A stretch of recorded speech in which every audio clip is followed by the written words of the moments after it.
Rəsmi İrəvan hər nə qədər qərb yönümlü siyasət yürütməyə çalışsa da, iqtisadi və hərbi cəhətdən Rusiyadan asılı vəziyyətdədir.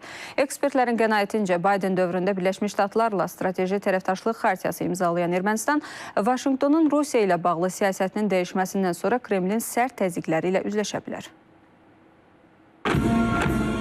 Ermənistan bu ilin sonundadək kollektiv təhlükəsizlik müqaviləsi təşkilatının büdcəsinə ödəniş etməsə, təşkilatın digər üzvləri müxtəlif ssenariləri nəzərdən keçirə bilərlər. Bunu Rusiya Xarici İşlər Nazirinin müavini Aleksandr Pankin bildirib. Diplomat qeyd edib ki, gələn ilin yanvarınadək İrəvanın 2 illik borcu yığılacaq. Ermənistan ötən ilin fevralından KTMT-də iştirakını dayandırıb. İrəvan bu addımdan təxminən bir il sonra Birləşmiş Ştatlarla strateji tərəfdaşlıq xaritəsi imzalayıb. Biden administrasiyasının son günlərinə təsadüf edən bu xartiya Trump dövründə aktuallığını itirmək üzrədir. Ekspertlər bildirir ki, Birləşmiş Ştatların Rusiya ilə bağlı siyasətini dəyişməsi Kremlin Ermənistana təzyiq rıçaqlarını gücləndirir. Hazırda Ermənistanı Birləşmiş Ştatlardan daha çox Avropa İttifaqı və Fransa dəstəkləyir. İndi də Ermənistanda Ukrayna məsələsinin fonunda nə etməklə bağlı suallara cavab axtarılır. Rusiyanın da KTMT ilə əlaqədar tələbləri var. Əgər Ermənistan tələbləri yerinə yetirməsə, hansısa sanksiyalar ola bilər.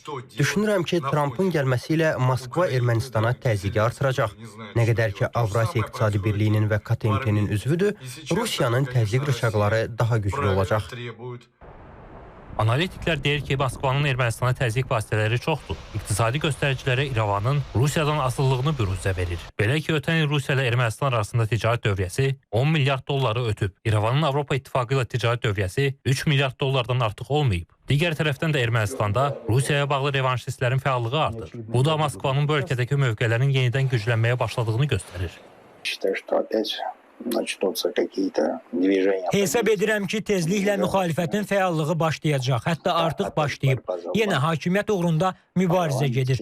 Parlament seçkilərindən sonra ictimaiyyətdə və deputatlar arasında bölünmələr yaranacaq. Çıxış yolları əlbəttə ki var. Qonşu dövlətlərlə yaxşı əlaqələr qurmaq, ölkənin xarici siyasət vektorunu müəyyən etmək, Azərbaycan və Türkiyə ilə münasibətləri normallaşdırmaq, o cümlədən Zəngəzur dəhlizini açmaq. Ermənistanda problem yoxdur. Problem düzgün siyasət yürütməyən Ermənistan hökumətindədir.